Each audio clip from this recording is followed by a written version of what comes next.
because the New Testament is not from God. The New Testament claims to be a continuation of the Old Testament, aka Torah. Now, in order for it to be a continuation, that means they must agree with each other. They cannot contradict each other. Now, there's something called a postulate. A postulate means that you are going to have, there's certain things that everyone agrees on. Everyone agrees on. Whether you're Christian or Jew, you have to agree to this. So, example of a few postulates. Rabbi Tovia Singer is an expert in this field, and he talks about this. This is where I learned this specific part from.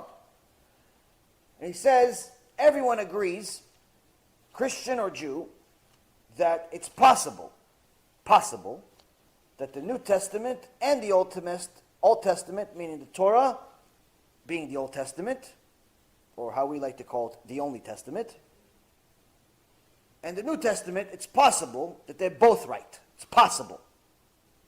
Statistically, it's possible that they're both right. It's also, that's a postulate, meaning everyone agrees to that. You have to agree that it's possible. Even if there's a 1% chance, it's possible.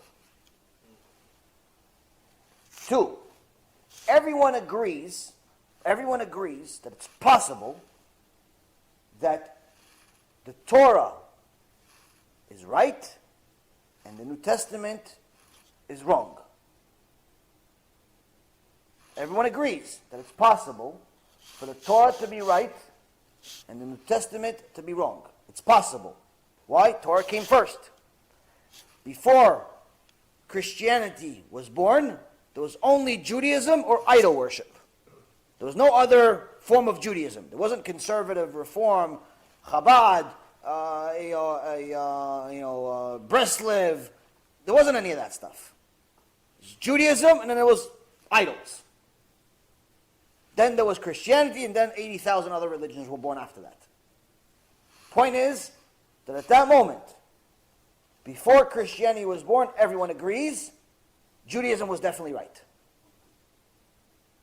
Before Christianity was born, everyone agrees Judaism was definitely the right place to be.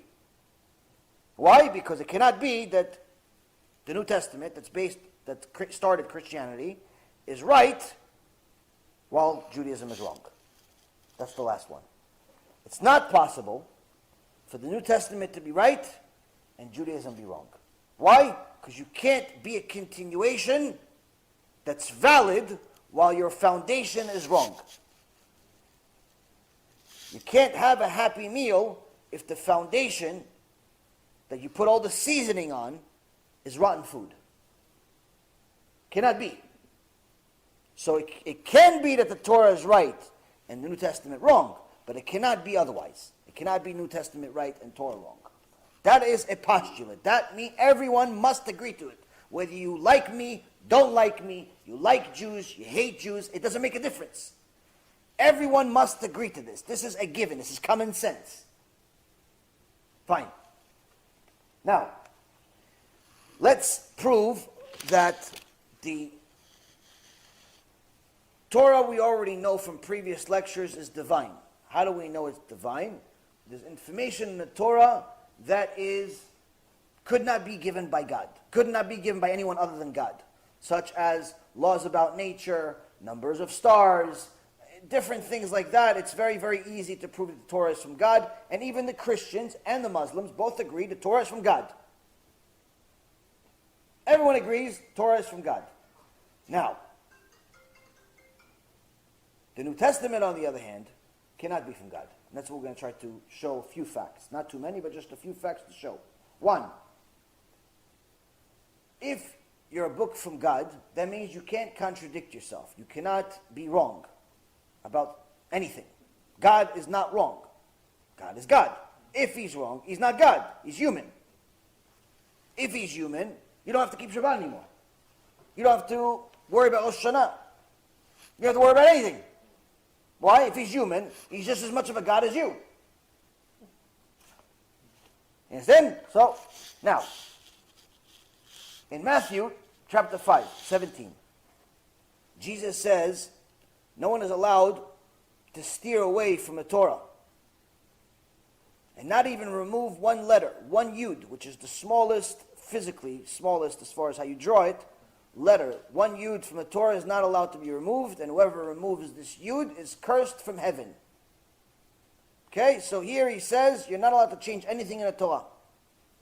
Whatever is written in the Torah, the aka Old Testament, is eternal, which is what the Torah says about itself. Problem, he later on says, I'm above Shabbat. He later on says things that are against the Torah throughout the entire New Testament. He contradicts the Torah. As a matter of fact, Christians today keep nothing from the Torah except one law. One law that's actually, according to the Torah, since we do not have the Beit HaMikdash, is no longer an obligation.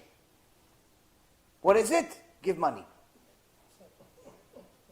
It's the only law in the entire Torah, the tithe, the maaser, is the only law that Christianity keeps from the Torah.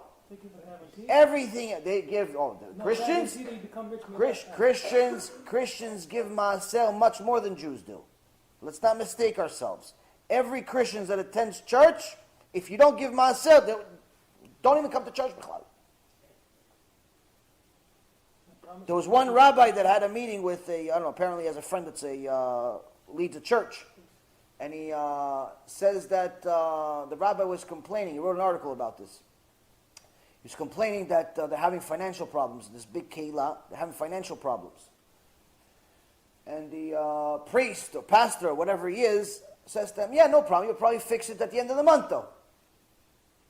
So the rabbi writes, he says, I thought maybe you know something about my own keilah I didn't know.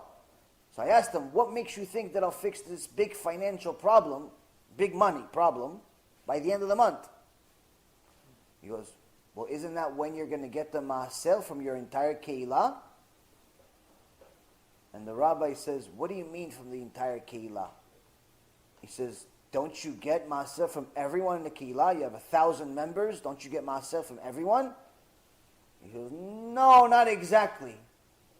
So the priest thought, he goes, oh yeah, us too, we also have like 2% of people don't give. Meaning 98% give maaser. The rabbi was embarrassed to write, in my keilah, only 2% give maaser. And this is a reality. This is a reality.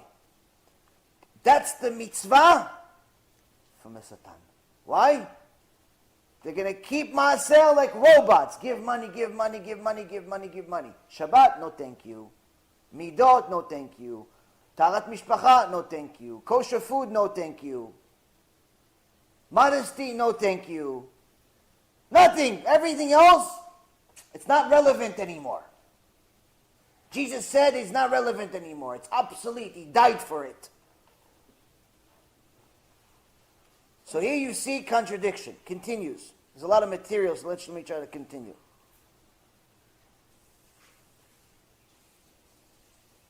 The Torah specifies in Parashat Chaya Sarah, after Sarah Imenu, the wife of Avraham Avinu, died. Avraham Avinu bought Me'arat HaMachpelah. Who did he buy it from? Who did he buy it? Not where. Who did he buy it from? Ephron. Ephron HaChiti. The New Testament says in multiple places that Avraham bought it from the sons of Hamor. Who's Hamor? The one that raped Dinah. Didn't even live in the same generation. Different person, Bichlal. On top of it, it's very specific in multiple places in the Torah, in Parashat Chayei Sarah, in the book of Joshua, in multiple places, where the Me'arat HaMachpelah is located. Where is it located? Hebron. New Testament says, in Act 7, where is it? Shechem. Different city, Bichlal. Nablus. Different city. Miles and miles away. It's not even the same. You want proof for it? Go to Me'arat HaMachpelah. It still exists. What, God forgot the address? The Torah says that Yaakov Avinu, in no less than 3 places, Yaakov Avinu, in no less than 3 places, it says Yaakov Avinu came down to Egypt with how many? 70 souls. New Testament says 75. All of a sudden, their God forgot how to count. 70, we just added 5. Where did the other 5 come from? Where did they come from? Last but not least, the Torah specifically says in the 5 books of Moses in multiple places, Book of Deuteronomy in multiple places, but also in the books that the Christians love the most. What do they love the most? Prophets. What's one of their favorite prophets? It's Isaiah, Jeremiah, Zechariah, all these prophets. They love prophets. Why? Because they're the most difficult to understand. Now, let's go with the book they like. They like Jeremiah. Jeremiah, chapter 11, verse 2 through 5. It says, "Cursed be the man who will not obey the terms of this covenant," specifically mentioning how idol worshippers bring trees into their house. It says, whoever brings trees into their house, it's a form of idol worship. Every year, Christians bring trees into their house. And unfortunately, some Jews too, that have become Christianized.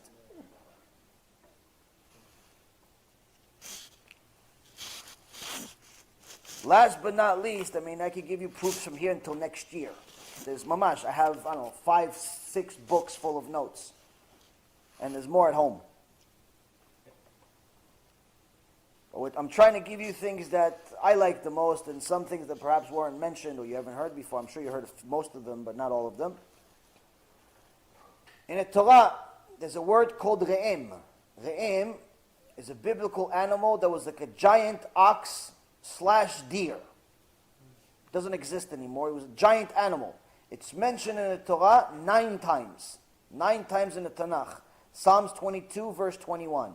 Psalm 29, verse 6. Psalm 92, verse 10. The book of Job 39, verse 9 and 10. In Deuteronomy, 5 books of Moses, chapter 33, verse 17. And book of Numbers 23, 22. So both in the 5 books of Moses and beyond. A re'em is a giant animal. The Chazal explains a giant animal that is like a bull or an ox / deer. It's really, really big. Says the Midrash says, yes. Midrash says that one time David HaMelech was with his sheep and he thought he was climbing a mountain, but in reality it was this animal. It was this animal. It was a huge, huge animal. It was like a dinosaur. Believe or don't believe, this is what's written in the Torah. It doesn't make a difference to me whether people believe in stuff like this. They think that dinosaurs is like had to live 50 million years ago. That's a conversation for a different time. Point is, it's mentioned in the Torah specifically what this animal looked like, who, what, when, and how. 9 times nonetheless. We use the skin of this animal for many things, and so on and so forth. In the most famous version, out of the 200,000 versions of the New Testament, the most famous version is the King James Version. The King James Version translates the word re'em to what? Unicorn. Unicorn is a cartoonish animal that was made for kids' stories. It's a known thing. There is no such thing as a horse with wings. It's a cartoon. It's like saying Gargamel. It's like saying Smurfs hung out with Moshe Rabbeinu. This cannot be anyone that looks at this for me, I don't know, maybe I'm making a big deal out of it. But for me, 9 times you got the word wrong. You put a cartoon. You put Bugs Bunny in the Torah. Who's going to read the rest of the book? You put Bugs Bunny in the Torah, and you still want to believe this New Testament?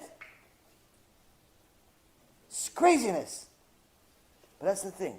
So the proofs against it are endless. Endless. Endless. We'll give you a couple of things to take home and understand.